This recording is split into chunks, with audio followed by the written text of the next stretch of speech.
दोस्तों नमस्कार।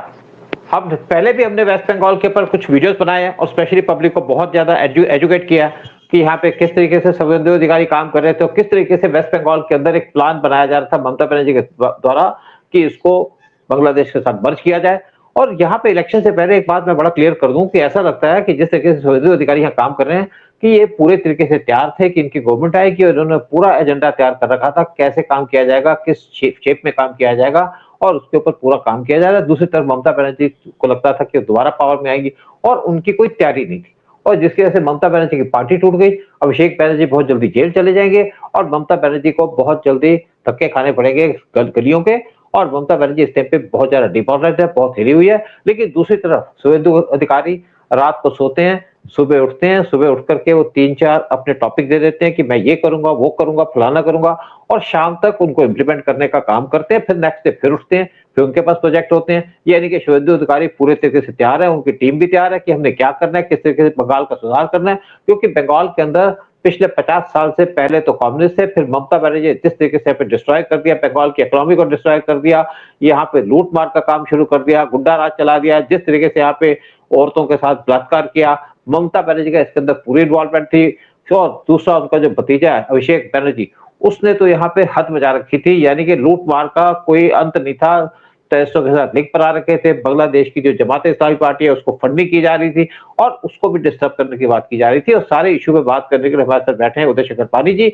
और इसकी जो डिटेल देंगे वो देंगे शोभिक। और पहले मैं उदय से कहूंगा कि उदय आप बताइए कि आप क्या पूछना चाहते हैं शोभिक से, ताकि शोभिक इन चीजों का प्रॉपर से जवाब दे पाए। सर, पूछने से पहले मैं कुछ कहना चाहूंगा कि ये जितने चीफ मिनिस्टर हैं उनका बॉस होता है प्राइम मिनिस्टर, और प्राइम मिनिस्टर ने कहा कि परफॉर्म और पेरिश, तुम्हें परफॉर्म करना पड़ेगा। तो अभी कंपटीशन लग गया है between West Bengal, Assam, UP और अलग अलग अपने बीजेपी के जो स्टेट्स हैं कि भैया अच्छे रिजल्ट लाओ, क्योंकि रिजल्ट लाओगे तो फिर पब्लिक आपके ऊपर विश्वास रखेगी और आपको वोट देगी। तो वही और तरीका है। आप अगर झूठे वादे करेंगे लाइक टीएमसी, तो आपका वही हाल होगा जो अखिलेश का हुआ है, जो कांग्रेस का हुआ है, इनका हुआ है। तो अभी आई एम वेरी हैप्पी कि उनका जोश वैसे ही बढ़ता जा रहा है, हमारे बंगाल के चीफ मिनिस्टर का, and he is doing a good job. और अभी कुछ 4 नए रूल उन्होंने अपने असेंबली में लाया, जिसके बारे में मैं कहूंगा सोविक को कि भैया आप जरा डिटेल में समझाओ। वो 4 एक्ट है: ओबीसी अमेंडमेंट, गुंडा act, maintenance of public order, and 112 for women, that is the emergency helpline, जो बंगाल में बहुत सख्त जरूरत थी। औरतों के ऊपर बहुत ही गलत मतलब व्यवहार हो रहा था। तो सोविक आप बताइए जरा एक्सप्लेन करिए जो मैंने 4 बोला। नमस्ते सूद साहब, नमस्ते उदय जी और हमारे श्रोताओं को भी नमस्कार।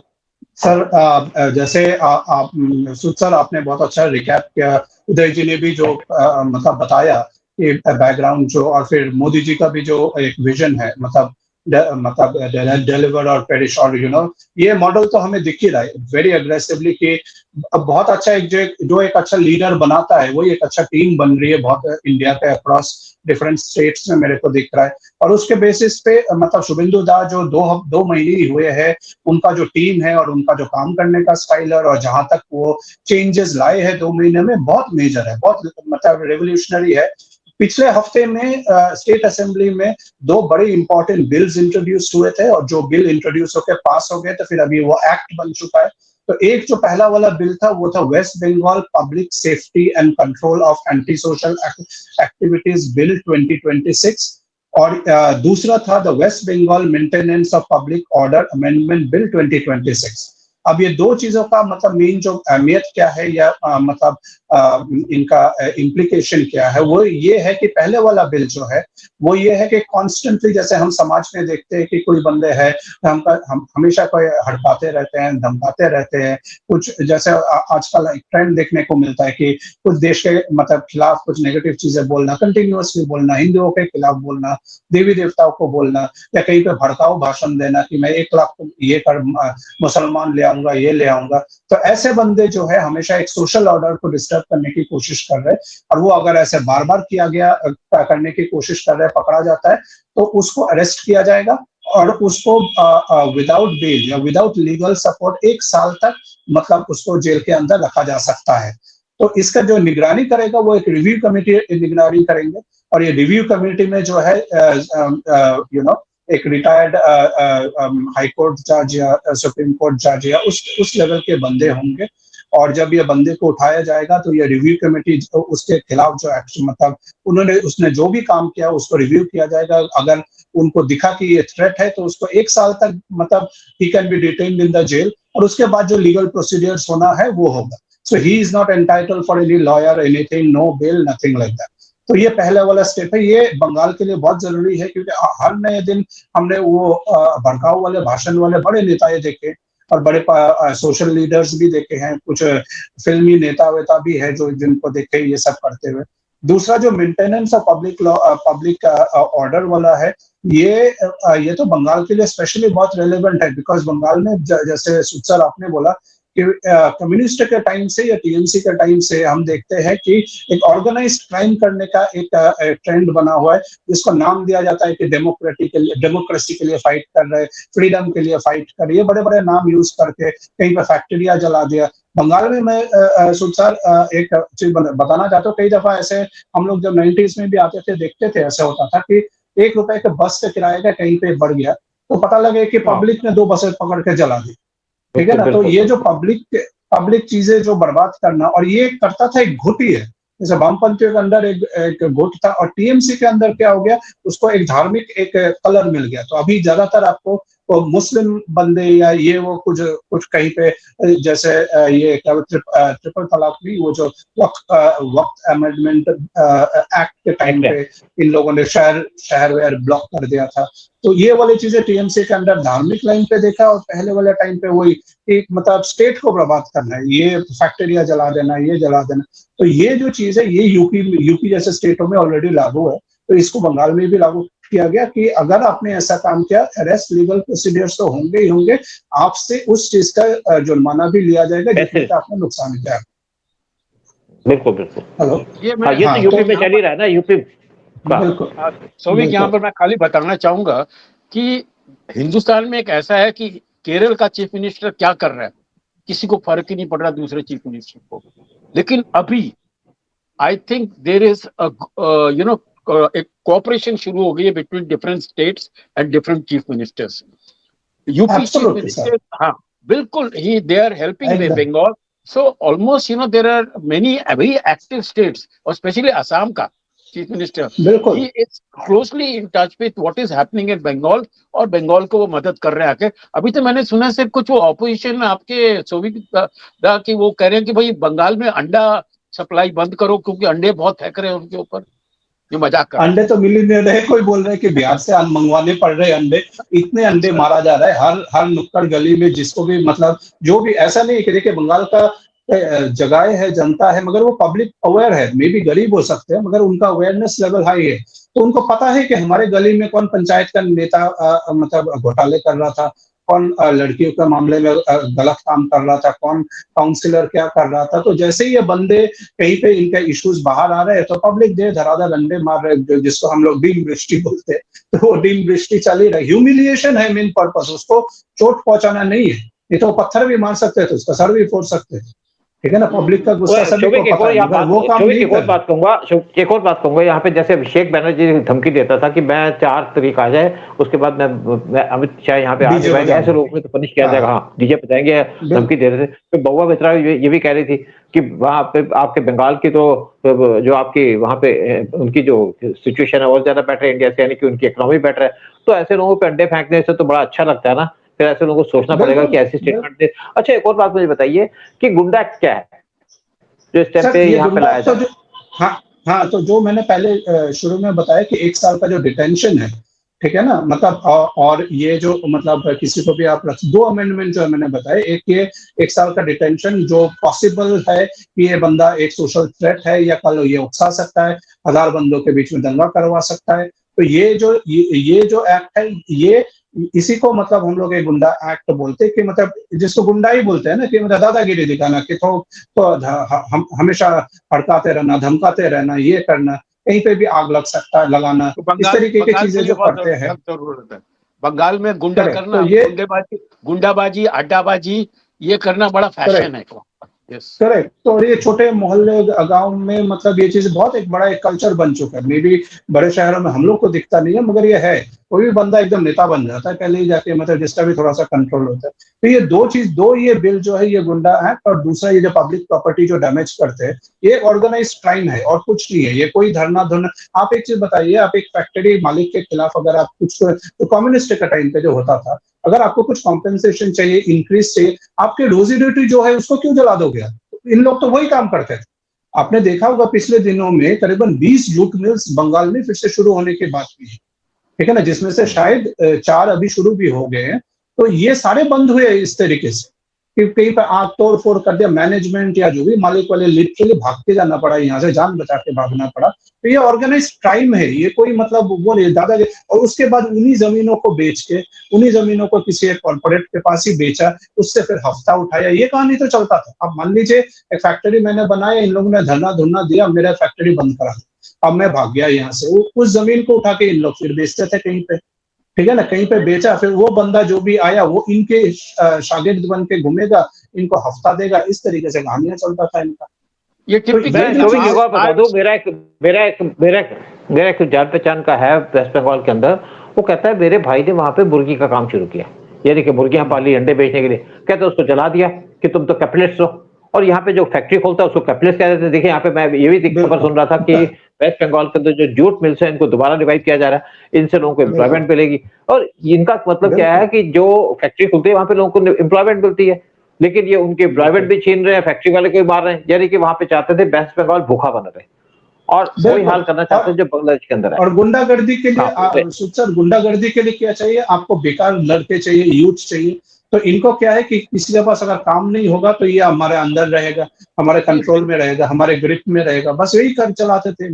शोभिक ये टिपिकल नक्सलाइट माओइस्ट फिलॉसफी है कि जो इंफ्रास्ट्रक्चर है उसको बर्बाद कर दो, लोगों को गरीब कर दो, और उनको कहो कि वो हमारे ऊपर डिपेंड करे, और उनको मतलब हम लोग हेल्प करते रहे। सर एक और है, I tell you, Bengal was known for its film industry. मैं फिल्म इंडस्ट्री वाला हूं, अगर मैंने कुछ भी सीखा है तो बंगाली फिल्म मेकर्स जो हैं उनसे सीखा हूं। और हमारी फिल्म इंडस्ट्री बंबई में भी, जब इंडस्ट्री की हालत खराब हो जाती थी, जब हमारा स्टैंडर्ड गिर जाता था, तो it was those Bengali directors like Hrishikesh, like Mrinal, अपना जितने भी अच्छे अच्छे डायरेक्टर है बंगाल के, सत्यजीत रे तो ही confined himself to Bengal.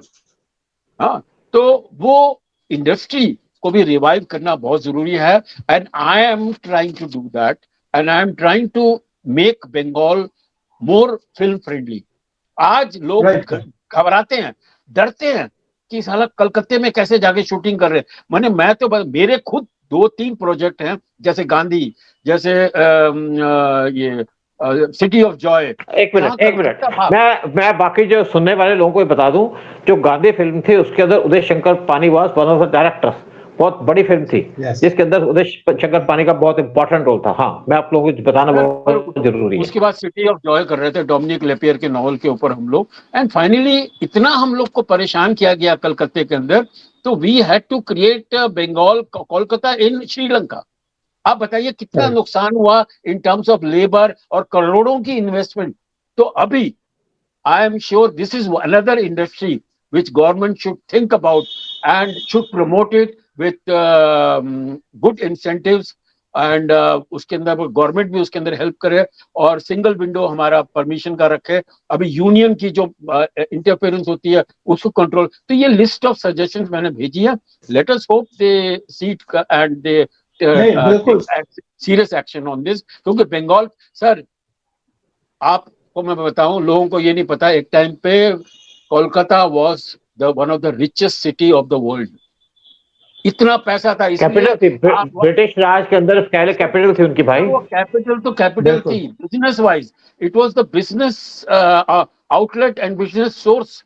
Kolkata, यहाँ एक एक चीज है, मैंने जूट एक्सट्री और लेदर इंडस्ट्री, मैंने सारी इंडस्ट्रीज इतनी अच्छी कर रही थी, जिनको बर्बाद किया ये कम्युनिस्टों ने, और उसके बाद टीएमसी ने सोने पे सुहागा बर्बाद कर दिया। तो अभी we have we have to revive that glorious time of Bengal.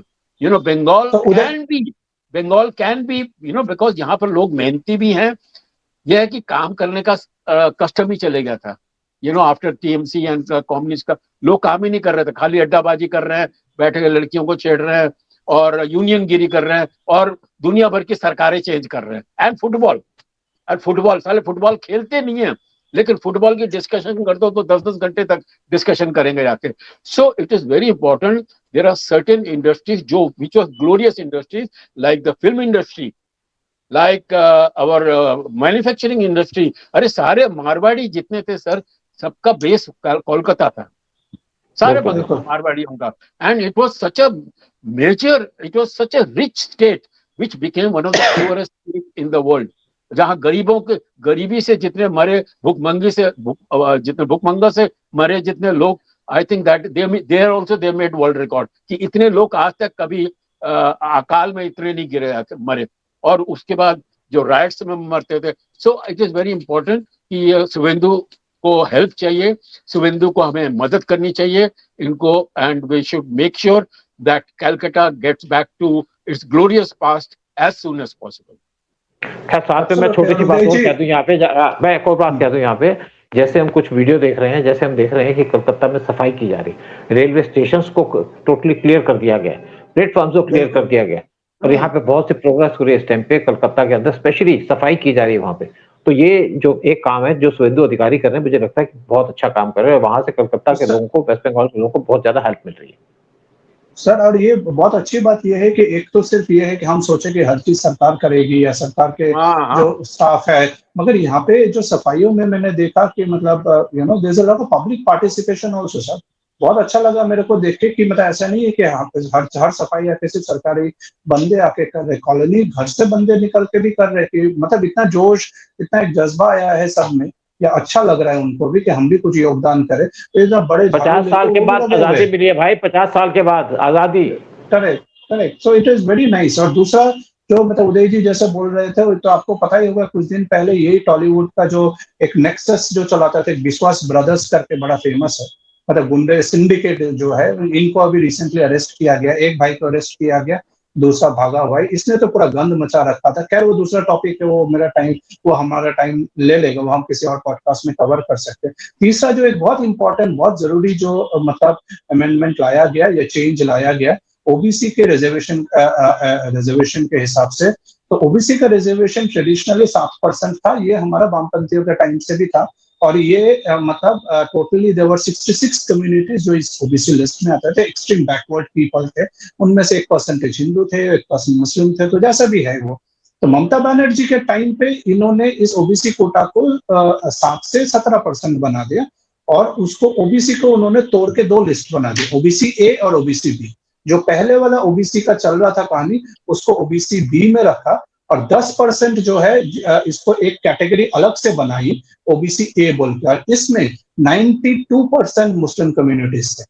तो इस पे इसको लेके जब ये हाईलाइट किया गया, तो कलकत्ता हाईकोर्ट में भी इस पे फटकार लगाई थी ममता बनर्जी गवर्नमेंट को, आप इसको इमीडिएटली रिपील कीजिए, क्योंकि बैकवर्ड के साथ आप धर्म जोड़ के कैसे आप कोई लॉ बना रहे, ठीक है ना. तो फिर मगर 2024 में कोर्ट ने ये मतलब स्टिंकर या मतलब फटकार लगाई थी. 2026 तक ये फिर भी चलता रहा. ये लेडी और इसका सरकार ने कुछ ना कुछ बहाना मार के अब करेंगे वो करेंगे. देखिए कोर्ट का लॉ मतलब आपको मानना ही पड़ता है एक गणतंत्र में, एक हमारे देश के डेमोक्रेटिक सेटअप में. ये लेडी टालती रही, तो उस चीज को अभी रिवर्स किया गया.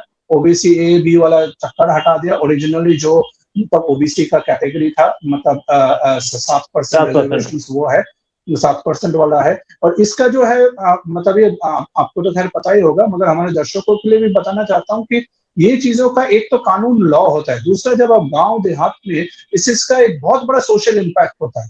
अब मान लीजिए कि मैं एक गरीब या मतलब बेसिक स्किल वाला बंदा हूँ, और मैं मुसलमान हूँ, और मेरे को एक पॉलिसी आया और मेरे को धकाधक कोई एक सरकारी, चाहे वो मतलब कॉन्ट्रैक्ट पे हो, चाहे वो हो, मेरे को काम मिल रहा है. क्यों? क्योंकि मैं मुसलमान हूँ और मैं ओबीसी ए में आ रहा हूँ. अब दूसरा बंदा जो है जो दूसरा मतलब आपका क्या बोलता है आदिवासी कम्युनिटी से हो सकता है या हिंदू कम्युनिटी से हो सकता है, उसको अगर वो काम नहीं मिल रहा है, वो कुछ दिन बाद क्या करेगा? भाई मैं भी धर्म चेंज कर लेता हूँ, ठीक है ना, क्योंकि उसको तो रोजी चीजें जो हुआ है समाज में, ये मतलब बहुत मतलब जो अभी हटाया गया। और लास्ट जो जैसे उदय जी ने भी बोला था, अभी हमारा एक सीजन आने वाला है, पूजा का सीजन आने वाला है, उसके बाद लक्ष्मी पूजा, दिवाली, काली पूजा, ये सीजन आने वाला है। तो 112 करके जो एक इमरजेंसी हेल्पलाइन नंबर वुमेन सारी लेडीज अक्रॉस वेस्ट बंगाल मतलब उनको मतलब इंट्रोड्यूस किया गया। मतलब डेटा बताता है कि जैसे महाराष्ट्र, गुजरात और इन स्टेटों में ऑलरेडी ये एप्लीकेबल है। पुलिस का एक टैक होता है, मतलब टर्न अराउंड टाइम होता है कि अगर आपके पास एक इमरजेंसी कॉल है, जैसे किसी लेडीज पे असॉल्ट हुआ है और उन्होंने इमीडिएटली कॉल लगाया, तो पुलिस को 6 मिनट के अंदर वहां पे पहुंचना होता है, जो अभी कंप्लाई होता है to large extent in Maharashtra and Gujarat. Bengal में वो कम 3 घंटे में होता था, तब तक तो कहानी खत्म हो गई। ऐसा हम अगर आरजीकर का केस भी ले ले, तो वो कहानी होने के कितने घंटों बाद तो हमें न्यूज और टीवी में आए, मतलब सुबह हो गया था, फिर हमें 10 साढ़े 10 बजे के बाद से पुलिस आई, फिर हमें पता लगा। तो ये वाली चीज जो है, इसको रिवर्स करने के लिए और तो हर एक जगह पे ये डायरेक्शन भी दिया गया है। सो 100 मतलब हेल्पलाइन, और बंगाल में भी वही चीज होगा कि अगर इमरजेंसी कॉल इस नंबर पे आए, तो फिर 6 मिनट के अंदर आपको वहां पे उस लेडी को सपोर्ट देने के लिए पुलिस वाले को पहुंचना ही पड़ेगा। तो ये 3-4 चीजें मोटे मोटे थे जो बहुत मतलब मेजर है। सोशल चेंज, एक सिक्योरिटी चेंज, एक डेमोग्राफिक जो मतलब एक वैल्यूएशन आप बोल सकते हैं, डेमोग्राफिक स्टेबिलिटी आप बोल सकते हो लाने के हिसाब से, जो पिछले हफ्ते में कुछ मतलब इनिशिएटिव्स और अमेंडमेंट्स लाया गया वेस्ट बंगाल असेंबली। देखिए, टीएमसी गवर्नमेंट को अगर कुछ उखाड़ के फेंकने का एक सबसे बड़ा रीजन रहा है, जैसे केजी कार, वो जो आपने कहा ना, हॉस्पिटल के अंदर पुलिस पहुंचने से पहले टीएमसी के गुंडे पहुंच गए 2000, और उन्होंने जितने एविडेंसेस थे सारे तोड़ दिए, सब गायब कर दिए। Can you imagine a political party getting involved in a rape case and destroying all the evidences? यही चीज है विच हैज डिस्ट्रॉयड टीएमसी। लोगों को ये नहीं पता बंगाल के बारे में कि बंगाल में औरतों की पॉपुलेशन ज्यादा है, more than main. There is women are more than men, and you were torturing women, you were insulting women, you were harming women. तो ये जो आपका ये 112 जो आप किया है अभी फॉर वुमेन, अपना helpline, emergency helpline is a very good move. And मेरे ख्याल से बंगाल की औरतों को अगर मजबूत किया जाए तो बंगाल भी मजबूत होगा वेरी सून। बिल्कुल ठीक है। चलो हम प्रोग्राम को खत्म करने से पहले छोटी सी एक कंक्लूड करते हैं इसके ऊपर कि शुभेंदु अधिकारी बड़ा अच्छा काम कर रहे हैं। ममता बनर्जी का मेन जाने का रीजन ये था कि ममता बनर्जी के हेड हैवी हो गया था, यानी कि उसको लगा मुझे कोई हटा नहीं सकता, रेप लीगल कर दिया गया था, तोड़फोड़ के अंदर उसका पूरी इन्वॉल्वमेंट थी। वेस्ट बंगाल को जिस तरीके से ममता ने डिस्ट्रॉय किया है, और आज शुभेंदु अधिकारी वहां पे बैठ करके वहां पे पूरी रिपेयरिंग का काम चल रहा है। जैसे गुंडा एक्ट लेके आ गए, पब्लिक ऑर्डर मेंटेनेंस एक्ट लेके आ गए, फिर हेल्पलाइन लेके आ गए 112 जहां से लेडीज की सुरक्षा की जाएगी, फिर जो ओबीसी एक्ट था उसको अमेंड कर दिया गया, यानी कि पुरानी फॉर्म में ला दिया गया और मुसलमान को निकाल दिया गया। ये 4 मेन काम किए हैं जिसको हमने आज डिस्कस किया, और शुभेंदु अधिकारी ने जैसे एक्ट के लेके आए हैं और शोभिक ने जैसे उनको बताया हमारे पब्लिक को, मुझे लगता है कि आपको इससे इन्फॉर्मेशन मिलेगी, नॉलेज मिलेगी। प्रोग्राम को यहीं खत्म करते हैं। एंड में शोभिक आप कुछ कहना चाहेंगे, फिर हम यहाँ पे वाइंड अप करेंगे प्रोग्राम को। क्या उदय आपने कुछ कहना चाहिए? नहीं सर, आई थिंक सामने 4 मतलब आपने भी बहुत अच्छा समाप्त किया, उदय जी ने इतने इनसाइट्स दिए। तो एक अच्छा डिस्कशन रहा हमारा। ये 4 पॉइंट मैं भी मतलब सोच रहा था ये जरूरी है हमें डिस्कस करें और सबको बताए ये चीज। और जैसे उदय जी ने बहुत लेकिन मैं एक और बहुत अच्छा चीज बोला, 2 बातें और यहाँ कहना चाहूंगा। एक तो उदय ने जैसे एक क्वेश्चन रेज किया है कि यहाँ पे जो इनकी फिल्म इंडस्ट्री को रिवाइव किया जाए, और दूसरा एक और बात है जो मैं कहना चाहूंगा कि बंगाल के अंदर फुटबॉल बहुत ज्यादा पॉपुलर थी। यहाँ पे मोहन बागान भी थी और ईस्ट बंगाल क्लब था जहाँ पे बहुत से फुटबॉल खेलते, लोगों को बहुत शौक है। मुझे लगता है कि इस गवर्नमेंट आने के बाद इसको रिवाइव किया जाएगा, फुटबॉल को रिवाइव किया जाएगा, और मुझे लगता है कि अगले जो हमारा वर्ल्ड कप होगा वहां पे इंडिया पार्टिसिपेट करेगा, क्योंकि बंगाल का बहुत कंट्रीब्यूशन है फुटबॉल के अंदर। प्रोग्राम यही खत्म करते हैं और आपसे पूछने का क्या कहना चाहिए? Bengalis cannot live without emotions and passion. and passion is football there, you know. I think it is very important, and they're artistic people, very creative outlet चाहिए उनको पूरा प्रोत्साहन देना चाहिए, और घर घर में रोटी पहुंचे, जैसे अपना गुजरात में मोदी जी ने जब when he was the chief minister, that is how the riot stopped there. उसी तरह से जब घर घर में रोटी पहुंचेगी तो तब यहाँ पर गुंडागर्दी भी गायब होगी, और ये जो बाकी औरतों को जो परेशान किया जाता है वो भी गायब होगा. I think it is a very good move, and the government is doing a good job. All the best, and Sonar Bangla is not very far away now.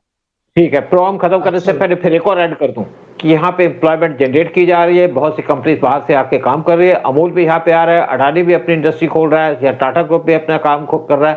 साथ में एक और काम किया जा रहा है कि जो जूट इंडस्ट्री है, जो मेन थी वेस्ट बंगाल के अंदर या हमारे कलकत्ता के अंदर, उसको रिवाइव किया जा रहा है. जय हिंद, जय भारत. सर जय हिंद जय भारत. लेकिन एक बात कहनी है सर, हिंदुस्तान में एक बहुत बड़ी सीरियस प्रॉब्लम है जिसके ऊपर लोग ध्यान नहीं दे रहे, वो है फ्री फंड खाने वाले ये 25 करोड़ लोग. कि जहां भी आपने गवर्नमेंट की कोई फ्री पॉलिसी रखी तो ये लोग पहुंच जाते हैं, दाढ़ी वाले, बुरके वाले, मैंने वो सारे पहुंच जाते हैं उनको लूटने के लिए. तो अभी ऐसे रूल बनाने चाहिए कि the benefit should go to the right people, to the needy people, not this fanatics, you know, जिनको हिंदुस्तान से कोई लेना देना नहीं है, जो नमक हरामी के बदले यहाँ सरवाइव करते हैं आके. एनीवे, जय हिंद सर, एंड वंदे मातरम, वंदे मातरम. जय हिंद, वंदे मातरम.